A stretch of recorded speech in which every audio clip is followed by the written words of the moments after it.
Good morning, my beautiful Recovered on Purpose family. Welcome to the Recovered on Purpose show, bringing the word Wednesday. Super stoked to see y'all. I've been absent for about a week. I'll tell you guys what's up, but today we're going to be talking about remaining unshakable in every season because God comes through. Love y'all so much. Enjoy the show and keep living Recovered on Purpose. The black represents the darkness from which we came. The white represents the light in which we now live.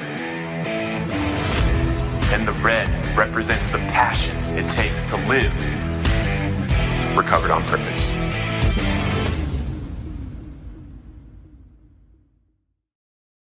Good morning, everybody. Great to see you. I've missed y'all so much. Man, it has been a crazy couple weeks. There has been a lot going on. Some of you may have seen, some of you didn't. But last Sunday, 10 days ago, I took Enzo to the dog park down here. And we went there, and then I come back, and I was working for a little bit, and I go out to the living room about 45 minutes or an hour later, and he's on the couch, and his eyes are rolling back. His head is going like this. He can't look at me. And I put him on the ground, and he can't walk, and he's stepping over in himself and everything. And I take him to the hospital, and the vet told me that they believe it's brain parasites and that he's not going to make it. There's nothing they can really do, and they have to hospitalize him. So I was in a really scary situation. I thought I was going to lose my puppy. I was holding him in the hospital and kind of crying and everything. But then upon further investigation, find out that he ate a marijuana roach at the dog park, and he was overdosing on marijuana. And after 18 hours in the hospital, he was back to 100% and he's good. But it was a rough time. It was a rough time. But in that time, a lot of things were happening. And what I was learning in that time, because honestly, I took 2 or 3 days without connecting with God. I wasn't in my Bible. I wasn't praying. I wasn't even talking to him. I was kind of just mad at the situation and a few other things going on. And then as soon as I got back in the Word after a couple days, it was like God immediately started speaking to me in an incredible way. And what he was showing me, the first chapter that I went to, the first day back, was he was showing me that in these times of troubles, they're here to test my faith. They're here to help me grow in my faith, to grow in my dependence upon him. And everywhere that we're at in our life, everywhere that we are, every season that we have in our life, it's meant to help us grow towards the next season. And some seasons are difficult. Some seasons, we feel like nothing is going right. We feel like, we can't get anything to work. But in those times, we learn how we're able to grow and refine our faith, knowing that God is going to come through. And, this has been a season, the last 4 months, of really working hard on some things that, we're doing here at Recovered on Purpose. I've been doing this for 18 months now, working double full-time, working really hard to create things that are going to serve the recovery community. And it was getting to a point where, I couldn't take care of myself financially. And it was getting to a really scary point, right? And during that time, I just knew with everything in me that I'm supposed to be doing Recovered on Purpose. I'm supposed to. That every time I'm working on this, every time I'm working on a project that's helping the addiction community, I feel alive, and I have that thing in my heart that tells me that I'm doing the right thing, that I'm supposed to be doing this. And I had a couple things come in, a couple offers that came in for jobs, some really good jobs, some director of sales for this company and management over here at this company. And when I got on the call with the owner about actually coming on, I was honest with him. And I said, man, I don't think that I can give you my all, because I really feel like what I'm doing over here is what I'm supposed to be doing, because I had to be honest. And I'm really excited. Some news happened in the last couple days that will be announced pretty soon. And there's going to be, we have some incredible partnerships that are extremely big with Recovered on Purpose to make it so that we can make this work happen. We're going to be building a leadership program for addicts and alcoholics in recovery. And it's going to be a whole new approach to peer-to-peer coaching.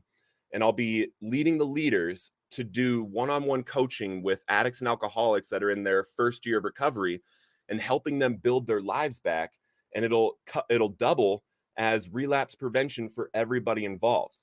And the beautiful thing is that this program is going to be based on applications, not based on financial ability. Like, we're not going to have to sell the course anymore. We're not going to have to sell the coaching anymore, because we're getting backed by some incredible partnerships that I'm excited to tell you guys about. I can't tell you yet the exact names, but we are in for it. We have a lot of work to do here, and it's going to be amazing. Jacqueline, good to see you. Thank you so much. And yes, he's doing great. You guys want to see him? Enzo, come here.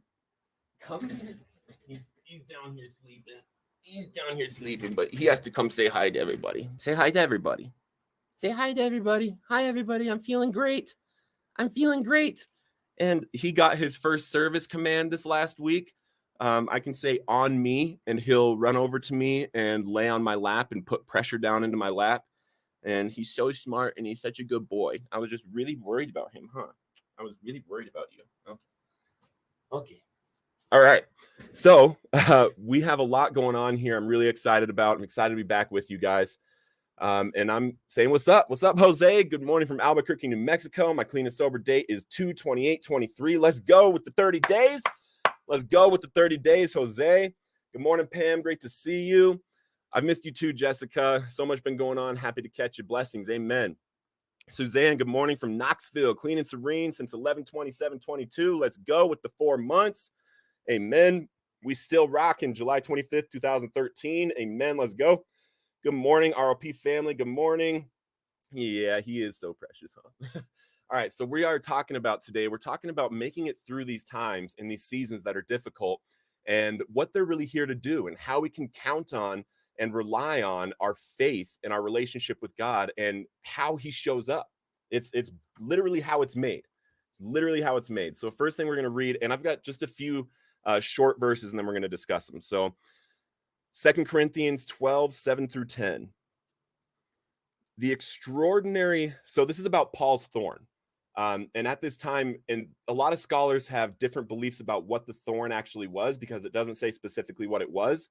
And he's speaking from metaphors. And the thorn in his side, they believe, is either some kind of thing that happened to his hip, like he hurt his hip during one of his ministries, or when he got stoned or something. It could also be something that is a thought process, like a thought pattern that he has that he can't get rid of. And it could also be some kind of disease that he was having. So it's about Paul's thorn. The extraordinary level of the revelations I've received is no reason for anyone to exalt me. For this is why a thorn in my flesh was given to me, the adversary's messengers sent to harass me, keeping me from becoming arrogant. 3 times I pleaded with the Lord to relieve me of this, but he answered me, my grace is always more than enough for you, and my power finds its full expression through your weakness. So I will celebrate my weaknesses, for when I'm weak, I sense more deeply the mighty power of Christ living in me. So I'm not defeated by my weakness, but delighted.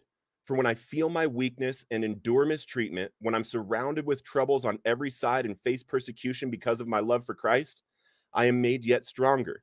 For my weakness becomes a portal to God's power. And that's what I found in my life as well. When I'm feeling like I can't do this, when I'm feeling like I don't have the power to do this, God shows up. When I humble myself and really allow myself to allow God to do what he's here to do, allow God to do what he's told us that he's going to do. There's a certain point where we have control of certain things. We have the ability to do certain disciplines, to do certain actions every single day, to do habits, to have the conversation with that person, to share recovery with that person. And then there's a whole, 10,000 times more things that God makes happen that we're not able to make happen. So when we do what we're supposed to do and allow God to do what he's supposed to do, we can have faith that all things are working together according to his good and his purpose for our lives. But we have to keep, and I get it. I have these times too. I shared it with you guys at the beginning of the show. Last week I took like 2 or 3 days where I was mad at God. I wasn't talking to him. There was a lot of things going on and I didn't know what to do. And in that time, as soon as I came back, he was showing me that he's refining me right now. He's preparing me for something that's coming. And then, we got the news in the last couple days. We got the news in the last couple days that he's refining me for. So next we're hopping over to James 1, 2 through 4. This is a quick one too. My fellow believers, when it seems as though you are facing nothing but difficulties, see it as an invaluable opportunity to experience the greatest joy that you can. For you know that when your faith is tested, it stirs up power within you to endure all things. And then, as your endurance grows even stronger, it will release perfection into every part of your being until there is nothing missing and nothing lacking. So literally every time that we're going through a trial in our life, we're going through these difficult seasons, we're having difficulty to make things happen like we want them to happen. During that time, we should consider it joy because it's refining our heart, it's refining our faith, it's refining our confidence in God coming through. Because we don't have the same perception as God. We think that, if we apply for this job and we want this job, we need to get this job. And if it doesn't come through, then why didn't you answer? But in reality, when this thing doesn't come through and we are in connection with God, we're doing the right things and we're taking the actions that we're supposed to be taking, that literally means that he has something better for us. That's what it means. And we can have that faith to walk in that truth. That's literally what it means. And I love you guys so much. It's good to see you. Good morning, Heather from Orange, Texas. Good morning. Hi, this is Doreen from Loyal, Wisconsin. What's up, Doreen? Amen. Amen. All right, we got a couple more. Romans 8, 31 through 32. So, what does all this mean? If God has determined to stand with us, tell me, who then could ever stand against us? For God has proved his love by giving us his greatest treasure, the gift of his Son. And since God freely offered him up as the sacrifice for us all, he certainly won't withhold anything from us that he has to give. So if God has and is the owner of all things, and he gave his most precious gift to us with grace, not because we're deserving, not because we earned what Jesus did for us, not because we earned this wonderful life that God has given us. If he's giving us his most precious gift freely, then everything that we have in our heart that we desire, he desires to give to us. There's a certain point, like I was saying earlier, that we have to follow the steps. There's steps that each of us have to take in order to reach God's potential and his purpose for our life. And yes, we mess up. Yes, we fall. Yes, we screw up every day. But the more right ways that we act, the greater gifts that he's able to give us. Because there's no reward in sitting on the couch and wishing things, and then like a genie, poof, there's $1 million. There's no reward in that. You don't feel fulfilled. You don't learn anything, and your soul will become empty. And I've been in places like that. And right now I feel incredibly rewarded for a ton of work that I've done with this community, with Recovered on Purpose. And I'm feeling rewarded right now because of the amount of work that I put in without the cloud of financial gain. Like there was never a time where I thought that, this was going to be the thing that made me a multimillionaire and all that stuff, even though I have aspirations for my life to make that happen with things outside of Recovered on Purpose. I knew that this is what, is actually here as my purpose, what I'm able to do to fulfill the desire in my heart, because I believe that our community, the recovery community, has a new season coming very soon ahead of us. There's many things that are going to change in this community. There's many things that are going to change within treatment. The relapse rates are going to completely dissipate from where they are right now. And we're actually going to be able to live lives in our recovery that we're proud of, that we love. And what's missing is a community and education and a real connection back to society. And there's a lot of break of stigma right now.